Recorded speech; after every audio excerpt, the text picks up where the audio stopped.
20h, bonsoir à tous. Merci de votre attention. Tout de suite, les titres à la une de l'actualité. Hier, vendredi 31 janvier 2025, s'est tenue à la Grande Chancellerie de l'Ordre national la première cérémonie annuelle de décoration à titre normal. Au total, 45 personnalités ont été distinguées pour leur engagement exceptionnel. 29 d'entre elles ont été décorées dans l'Ordre national avec 13 officiers et 16 chevaliers. On en parle dans cette édition. La ministre du Plan et du Développement, Nialé Kaba, a évoqué les performances réalisées par la Côte d'Ivoire avec le PND 2021-2025, notamment sur la croissance et le taux de pauvreté. C'était lors d'une conférence de presse qu'elle a animée et qui portait sur la politique économique et la planification de développement en Côte d'Ivoire, enjeux, défis et perspectives, initiative du Centre d'information et de communication gouvernementale. Et nous irons à Bouaké, où la pièce de 500 francs CFA est devenue depuis quelques jours objet de discorde entre commerçants et clients. De nombreux opérateurs économiques n'acceptent plus la pièce de 500 francs dans les transactions commerciales, rendant cette monnaie indésirable. Le reporter Boubacar Silla et son Corona nous en diront plus sur le sujet ce 20h. Et puis, conflit entre les forces armées congolaises et le groupe rebelle M23, soutenu par l'armée rwandaise. L'ONU évoque au moins 700 morts et 2800 blessés. Selon l'ONU, plus de 150 000 personnes ont fui la ville de Goma, cherchant refuge dans les camps alentours, dans les villes voisines, comme Bukavu. Voilà pour l'essentiel.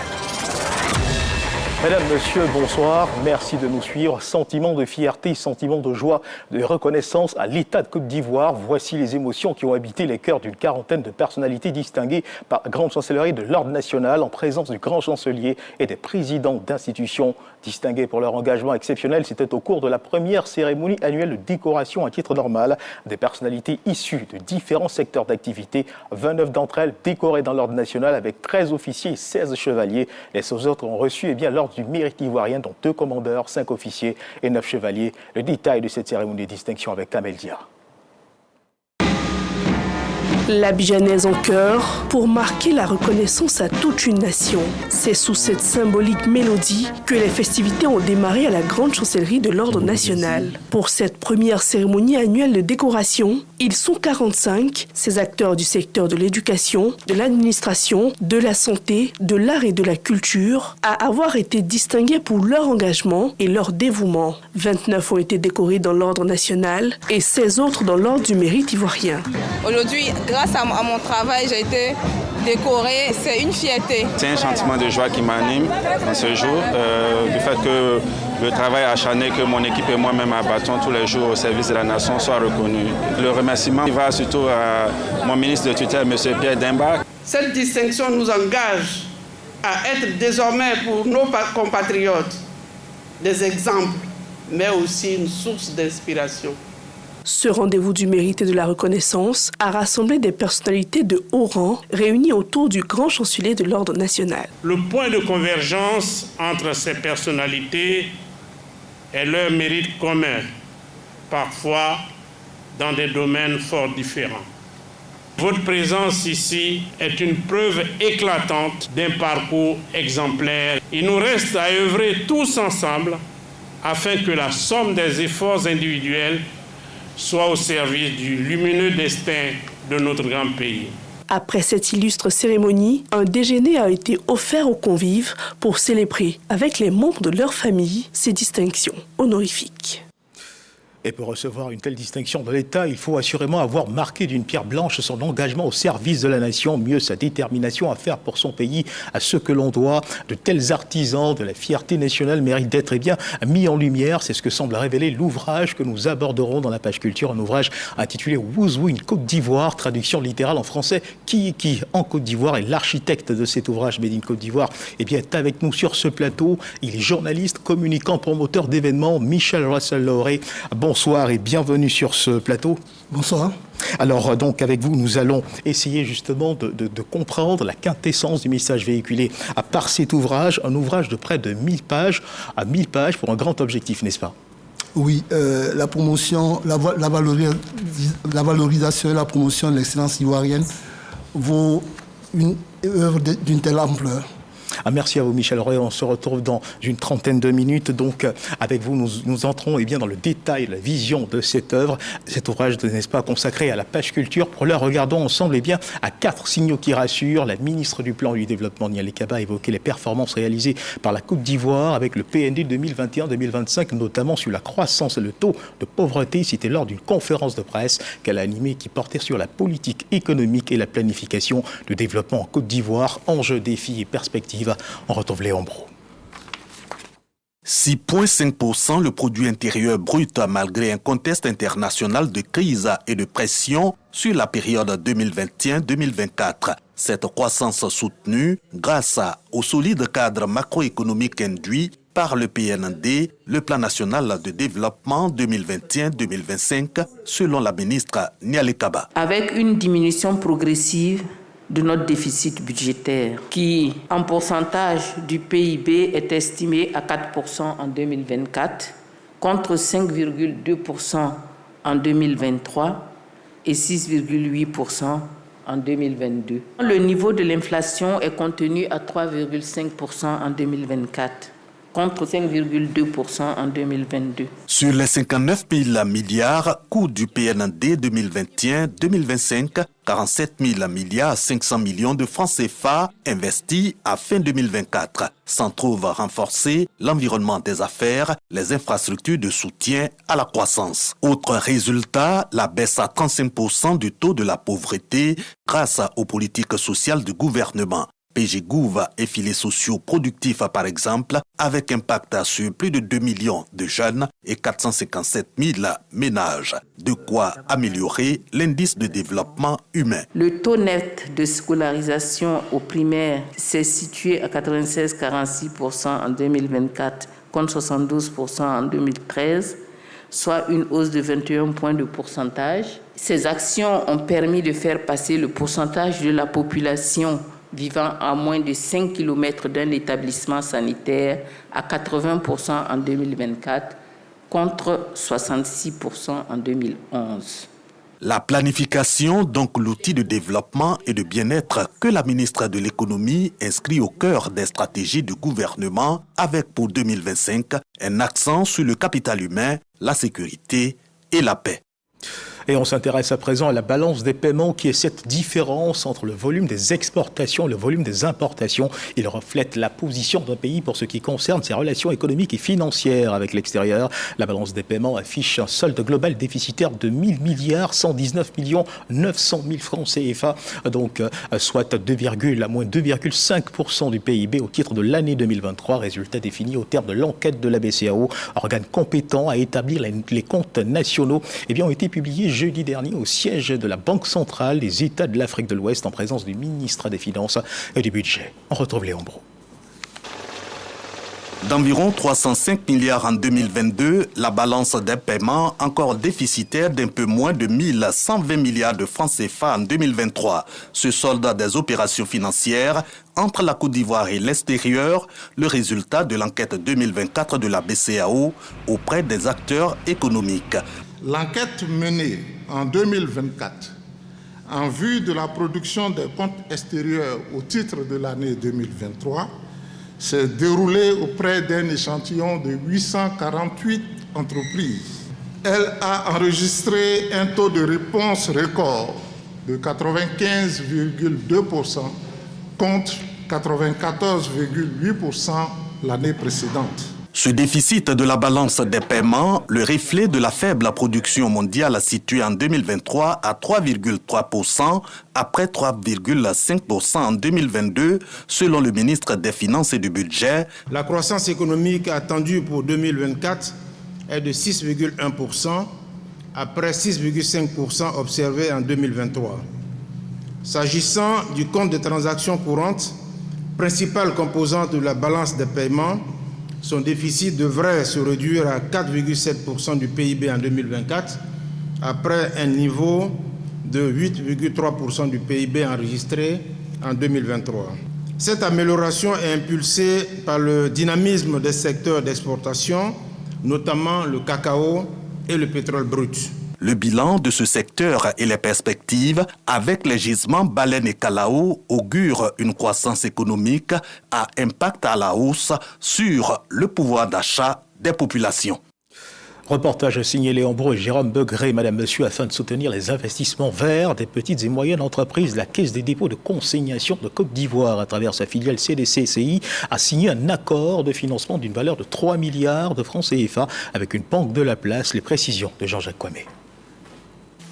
À travers cette signature de convention de financement entre la Caisse des dépôts et consignation de Côte d'Ivoire capitale et une banque de la place, ce sont 3 milliards de francs CFA dédiés au financement des projets d'investissement verts dans le secteur agro-industriel.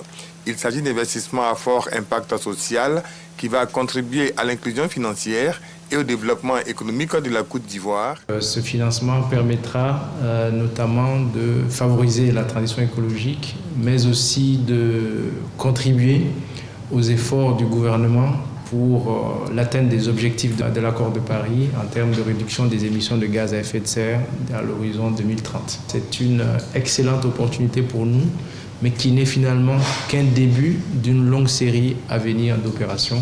Je veux vous dire toute notre disponibilité à faire davantage avec vous et à examiner toute possibilité de collaboration nous permettant de soutenir nos champions nationaux, de soutenir nos PME, de participer activement à la transition écologique. Ce financement des 3 milliards est un emprunt. Sa durée, 7 ans, financé par la Banque mondiale via le projet des chaînes de valeur compétitives pour l'emploi et la transformation écologique. CDC-CI Capital est la filiale 100% de la Caisse des dépôts et consignations de Côte d'Ivoire. Son capital est de 38 milliards de francs CFA.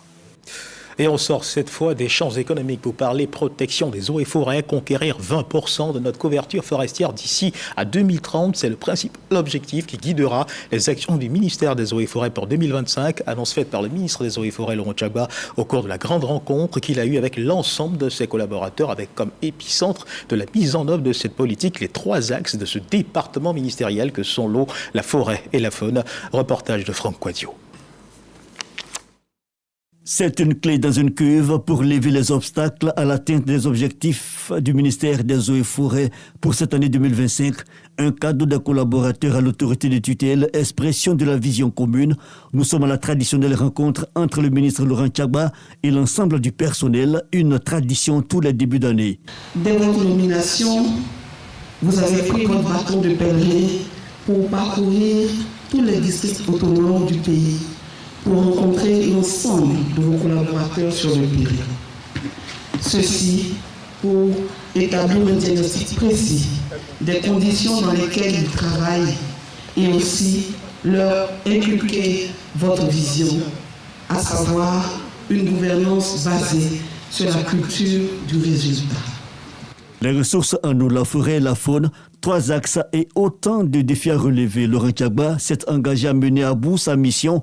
Il appelle donc à la convergence des efforts. Il y a encore beaucoup à accomplir et je suis convaincu que nous saurons surmonter tous les obstacles qui se présenteront avec la même solidarité et la même détermination.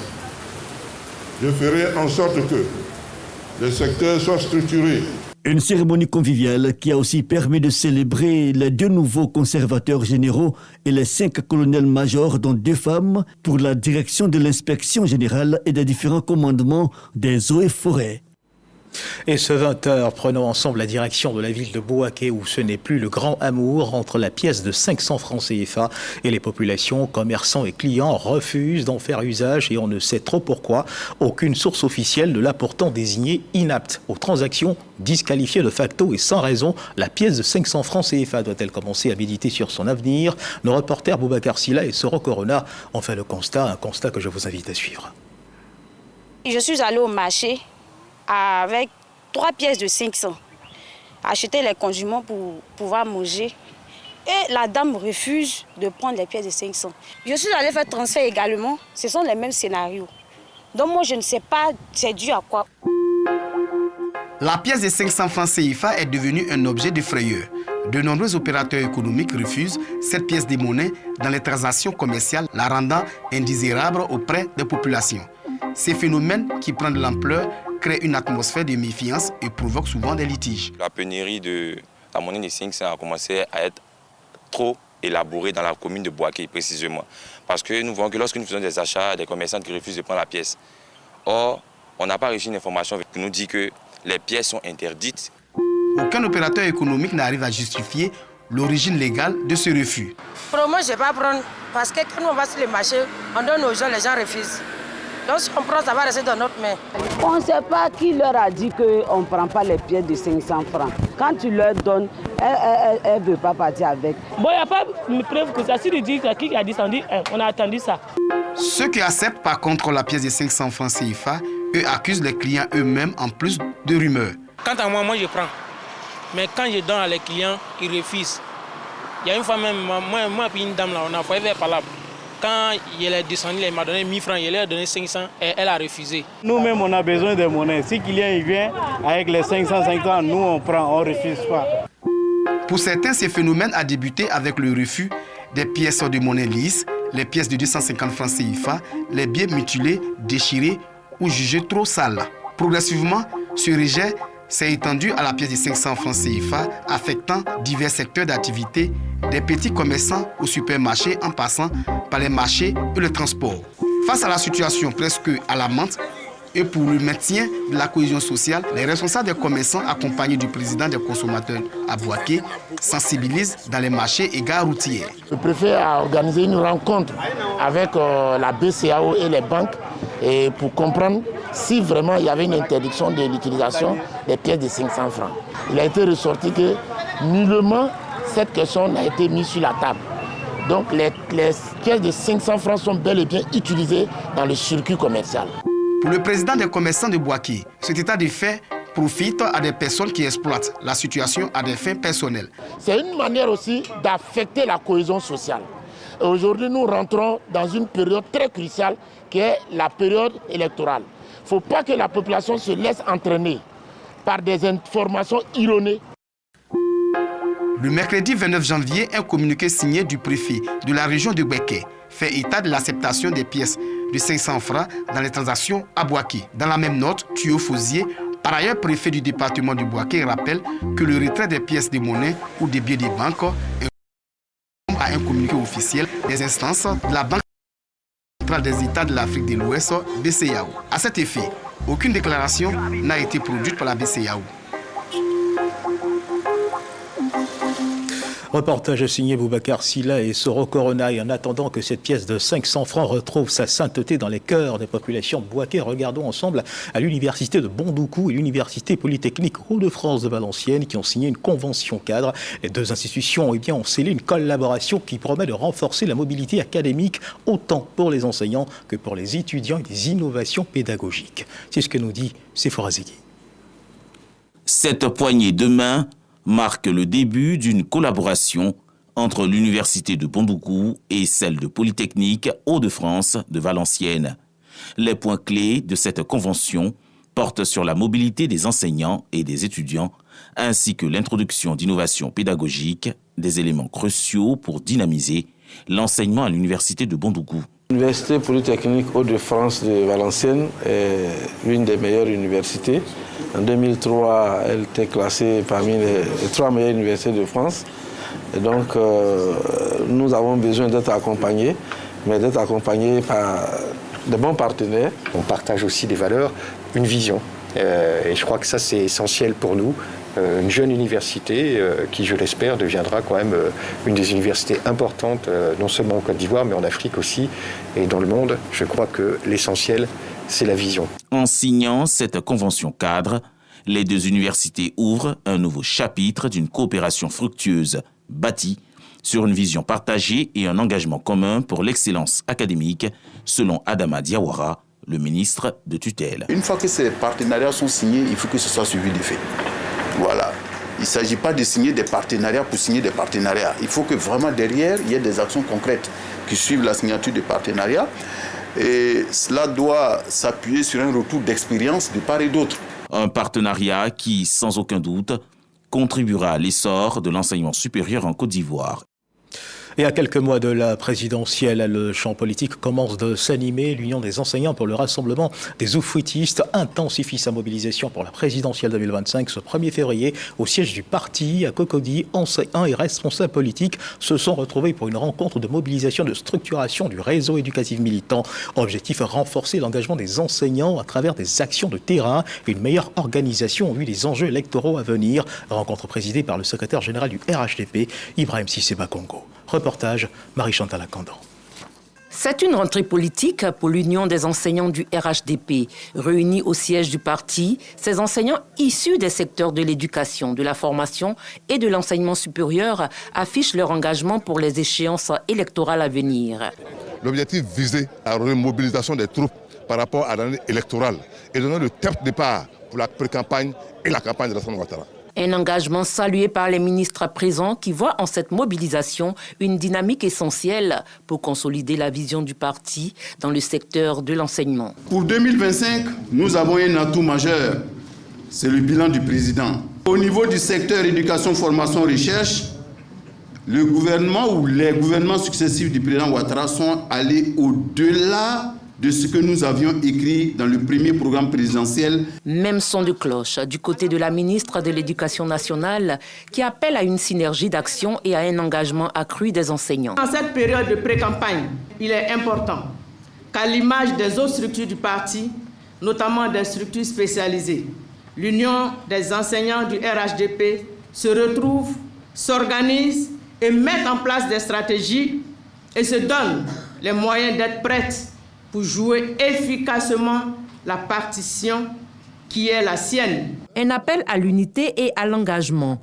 relayé par le secrétaire exécutif du RHDP, Ibrahim Cissé Bakongo. C'est vous qui portez la parole, que c'est vous qui allez partir partout, c'est vous qui nous formez. Nous devons rester vigilants. Il n'y a pas de petites élections, il n'y a pas de petits adversaires. Tous les adversaires, pour nous, doivent être considérés comme étant des adversaires politiques de poids. Il faut qu'on ait les arguments et nous avons les mots pour le faire.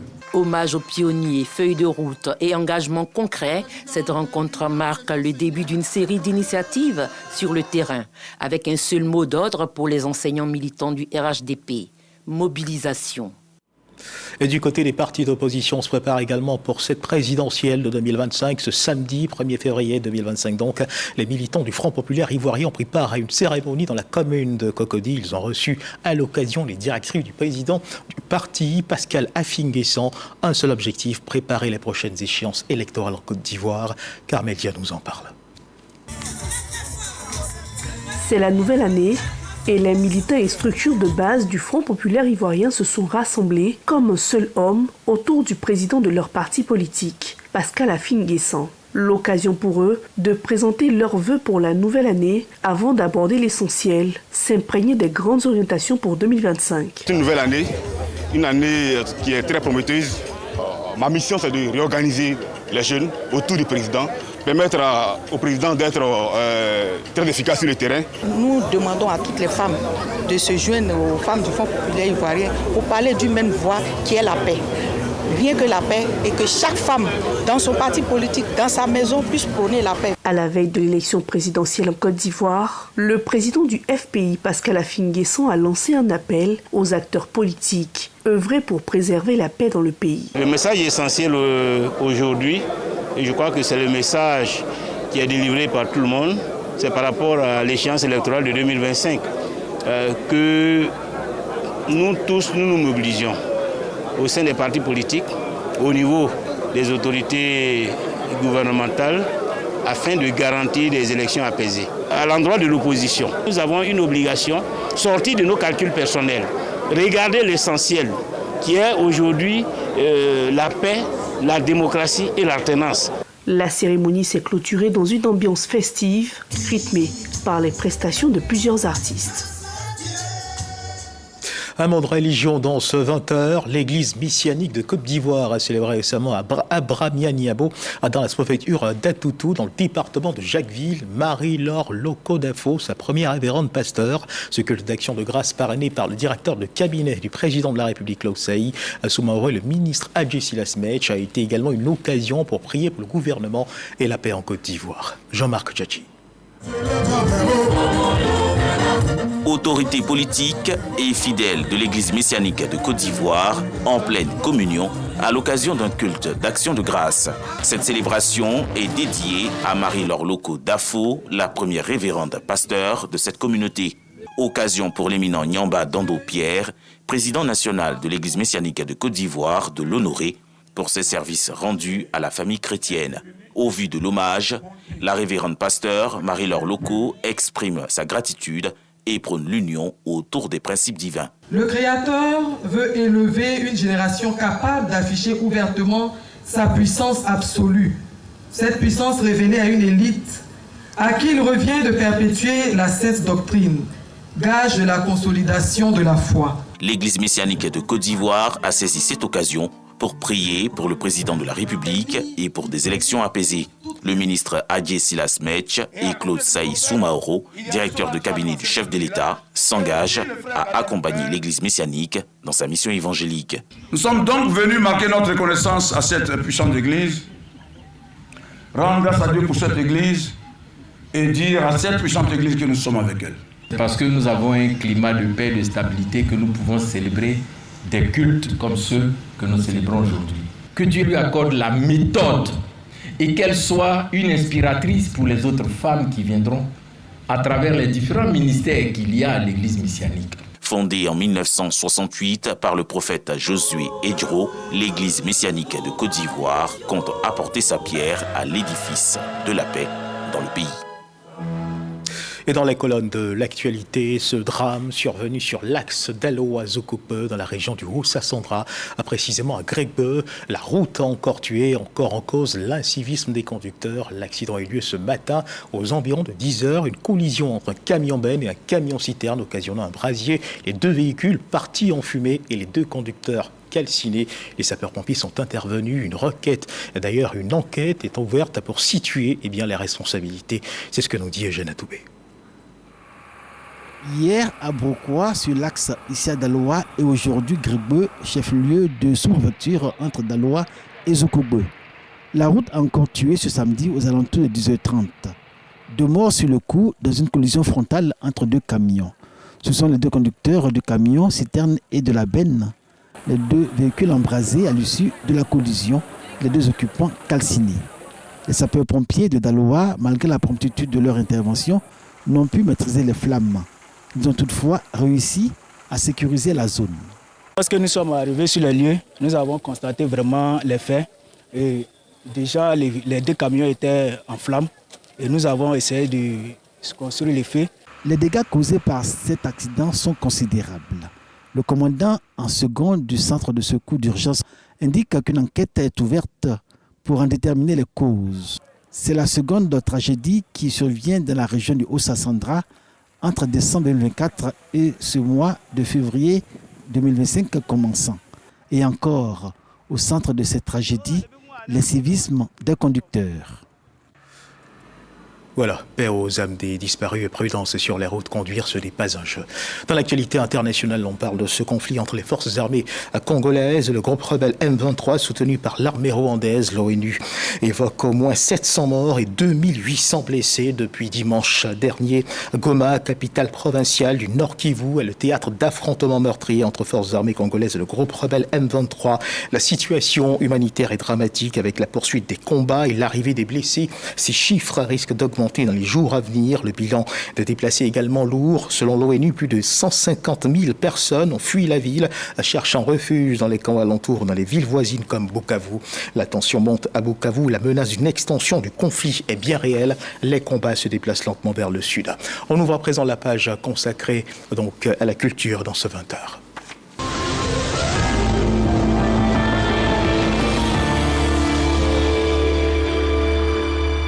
Et on parle à l'instant d'un festival culture donc Odiné, ouverture de la 2e édition du Mandi, donc dans la ville d'Odiné. Ce festival met en lumière l'art et la culture du peuple odinéka à foire artisanale, exposition, vente, concours culinaires et de beauté, colloques et autres activités. Il célèbre la cohésion et l'unité. Un festival démarré hier 31 janvier qui s'étend sur 3 jours. Initiative portée par la mairie d'Odiné. Reportage signé Amidi Rassouba. Reconnu pour abriter plusieurs lieux touristiques tels que la grotte de Samori Touré dans la sous-préfecture de Gbélébon, la case René Kaye Atiémé ou encore la mosquée historique de Samatigila. Odiné, capitale du Denguélé, s'ouvre au monde entier à travers son festival Le Monde Inco. Ce festival est une invitation à la promotion des atouts culturels et touristiques du peuple odinéka et son engagement pour le rayonnement du district du Denguélé. Je voudrais encore une fois féliciter ma sœur Nassénéba et la dynamique équipe pour la tenue de cet événement fédérateur de valeurs patrimoniales des Odinéka et en particulier des Kabadouka en général. Le développement de notre région, c'est notre responsabilité à tous. Il passe par l'unité, la solidarité et surtout l'action collective. Nassénéba Touré, maire d'Odiné, partage son optimisme de voir rassembler les fils et filles de la localité autour d'un idéal commun. Aujourd'hui, nous posons les bases d'un héritage durable avec Mandenko qui s'inscrit désormais dans le temps avec une date officielle de célébration chaque année. Depuis mon jeune âge jusqu'à maintenant, je n'ai pas arrêté de dire aux fils et aux filles du district du Denguélé que c'est l'union qui fera notre force. Et si nous sommes unis, nous resterons toujours très forts. Agriculture du peuple odinéka, un vecteur de cohésion d'unité et de développement, est le thème retenu pour cette 2e édition. Une édition marquée par des concours culinaires et de beauté, de colloques, de danse traditionnelle et d'un concert. Et puis toujours en culture, sachez qu'un autre festival s'est tenu dans la région du Kabadougou du 22 au 25 janvier. La ville d'Odiné a accueilli la 4e édition du festival Blakpa. Et ce qu'il faut savoir, c'est que cet événement est dédié à l'autonomisation de la femme et est placé sous le parrainage du ministre Adama Kamara. Nous y reviendrons assurément dans nos prochaines éditions. Madame, Monsieur, un réservoir de talent. Voici comment l'on pourrait décrire l'ouvrage dont nous parlerons ce soir dans le cadre de la page culture de ce 20h, ouvrage de plus de 1000 pages intitulé Wouzou in Côte d'Ivoire. Et nous avons avec nous le précurseur, justement le promoteur de cet ouvrage. Bonjour, bonsoir, bienvenue sur notre plateau. Avec vous, nous allons essayer de comprendre l'idée qui soutient justement la mise en œuvre de cet ouvrage Wouzou in Côte d'Ivoire. Comment vous est venue cette idée? Bonsoir. Déjà, je voudrais bien expliquer le concept. Le concept Wouzou est d'origine britannique. C'est un annuaire biographique de personnalité. Lancé, le concept britannique est né il y a 175 ans. Lancé en 2019, le Wouzou in Côte d'Ivoire était un ouvrage annuel renfermant les portraits des meilleurs talents ivoiriens vivant en Côte d'Ivoire et à l'étranger, répertoriés dans une multitude de secteurs d'activité. Ce sont des femmes et des hommes qui contribuent au développement et au rayonnement de notre pays. Alors, Michel Russell-Lauré, vous êtes donc journaliste, communicant et promoteur d'événements, également très engagé dans la mise en œuvre de ce Wouzou. Ce Wouzou, nous allons à sa découverte dans cet élément que nous propose nos reporter Walter Amadou Ouattara. Donc, à suivre maintenant. Le Wouzou in Côte d'Ivoire 2024 est un ouvrage qui promeut l'excellence à l'ivoirienne. Michel Russell-Lauré, journaliste communicant, lauréat du prix national d'excellence pour le développement de la communication, en est l'initiateur. L'idée, qui a traversé 29 années, a vu son aboutissement avec la première édition de l'œuvre en 2019. On y découvre une série de biographies des meilleurs talents ivoiriens. Entre autres, des personnalités politiques telles que le président de la République de Côte d'Ivoire, Alassane Ouattara, renommé ici le bâtisseur en chef. Le livre présente également des hommes d'affaires tels que Jean Kakou Diagou, président fondateur d'un groupe dans les secteurs banque et assurance. 146 noms ont été retenus, au nombre desquels une quinzaine de nouveaux entrants pour cette 6e édition. Alors, le Ouzou qui vient de nous être présenté, un élément, rappelons-le, c'est donc réalisé par Brouillapo et Walter Amadou Ouattara de la rédaction de RTIA.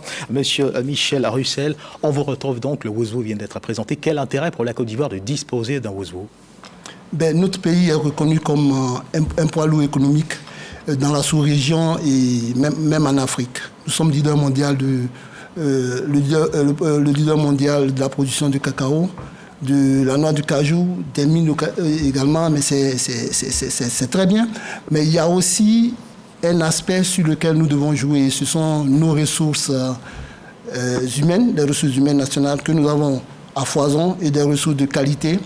Ce ne sont pas seulement les artistes de renom qu'on nous connaît, les sportifs de haut niveau qu'on nous connaît, mais il y a aussi des entrepreneurs, des as de la finance, des artisans, des managers de renom et des ténors des talents de la diaspora. Donc c'est tous ces fleurs, ces talents que le conseil consultatif qui sélectionne les talents, les profils du Ouzou nous permet de mettre en lumière. Alors vous faites bien de répondre à cette question parce que j'allais justement vous demander, mais comment est-ce qu'on parvient à figurer dans ce Ouzou? Quelle est la méthode qu'il faut suivre? Je vous dis tout de suite qu'on ne paye pas un seul centime pour entrer au Ouzou. D'ailleurs, on n'en fait pas la demande, on ne demande pas à entrer au Ouzou. C'est nous-mêmes, aidés du conseil consultatif, qui allons à la pêche au profil. Donc, ce concept, cette initiative est très fédératrice. On ne tient pas compte des chapelles, on ne tient pas compte de l'appartenance tribale, on ne tient pas compte donc, de la religion. L'excellence, elle est pleinement ivoirienne. Ce sont les talents qui nous intéressent. Donc on les prend en Côte d'Ivoire et dans la diaspora. Alors quels sont justement ces... Alors, vous parlez des critères, mais bien sûr qu'on y entre. Il y a sur des critères bien définis. Ce sont des critères de mérite, de compétence, d'état de service, de notoriété, mais pas seulement parce qu'on prend surtout, et on a plaisir à le faire, on sort les gens de l'ombre, on déniche des talents de l'ombre, et c'est ça qui nous stimule d'ailleurs. Et puis on retient compte aussi de la symbolique des carrières et votre rapport au rayonnement et au développement de notre pays. Alors quels sont justement ces différents profils qui ont plus de chances de figurer dans ce Ouzou? On imagine bien qu'il existe des critères de sélection, à quoi répondent ces critères, et qui sont ceux qui auraient manifestement le plus de chances de figurer dans cette œuvre. Ceux dont l'action a de l'impact. Il ne suffit pas... dont l'action a de l'impact. Je vous dis simplement, il ne suffit pas d'être ministre, il ne suffit pas d'être DG, il ne suffit pas d'être fortuné pour figurer dans le Ouzou. Non, on peut dire que ce n'est pas encore le moment, mais il faut impacter. Il faut impacter le vécu de notre nation et son avenir. Donc ce qui nous intéresse, c'est ceux-là qui font rayonner, c'est simplement le mot, notre pays, qui travaille à son développement aujourd'hui et qui le projette dans un avenir radieux. Et ce qui nous intéresse, c'est surtout la jeunesse, parce que c'est au-delà de promouvoir les talents, c'est à la jeunesse que nous voulons contribuer à donner des exemples inspirants. Donc, c'est ça, des profils inspirants, des trajectoires inspirantes. Donc, c'est ça qui nous intéresse. Et nous, ce n'est pas les secteurs classiques. Je veux dire, on souhaite que des Ivoiriens performent dans les secteurs d'avenir, notamment le développement durable, les problématiques climatiques, les technologies et tout ce qui contribue au monde de demain. Et est-ce qu'on pourrait définir cette œuvre comme une sorte de Bible de l'excellence en Côte d'Ivoire? Oui, modestement. Je le dis, c'est la Bible verte de l'excellence ivoirienne. Et au vu de l'intérêt que ça suscite maintenant, et auprès, des entrants, bien sûr, ou bien des gens qui ont le potentiel d'y entrer, mais surtout la jeunesse. Mais permettez, parce qu'on va très rapidement. Oui, très rapidement, mais permettez, c'est important. Je vous remercie déjà de me donner cette opportunité d'adresser ma gratitude, permettez, à la première dame Dominique Ouattara, qui, depuis le début de cette initiative, nous apporte son soutien et son soutien et manifeste un intérêt bienveillant pour cette œuvre. Et je voulais aussi adresser mes remerciements à la première dame est très heureuse justement à tous ceux qui contribuent au développement de cette œuvre par leurs conseils, par leur apport, par leur présence au lancement, par leur soutien aussi. Et à tout cela, je voulais les remercier parce qu'ils font œuvre utile. Très bien. Alors très rapidement, je voudrais vous demander en termes d'innovation, à quoi devrait-on s'attendre pour la prochaine édition du Wuzwu? Très rapidement. Oui, très rapidement. Nous travaillons déjà à l'édition 2025, mais en termes d'innovation, c'est à partir de 2026, parce que nous allons lancer plusieurs événements autour du concept du Wuzwu, notamment les Wuzwu Awards et les grandes conférences du Wuzwu. Merci à vous, Michel Russell-Lauré. Je rappelle que vous êtes journaliste, communicant, promoteur d'événements. Vous étiez sur ce plateau de 20 heures. Vous parlez justement de cet ouvrage de plus de 1000 pages, le Wuzwu Côte d'Ivoire 2024, qui célèbre donc l'excellence. Merci d'avoir été donc avec nous sur ce plateau et d'avoir pu donc communiquer avec nos téléspectateurs sur la qualité et justement la perspective de cet ouvrage. Madame, Monsieur, merci de nous avoir suivis. Ce journal est terminé. Merci de m'avoir reçu. Je vous en prie.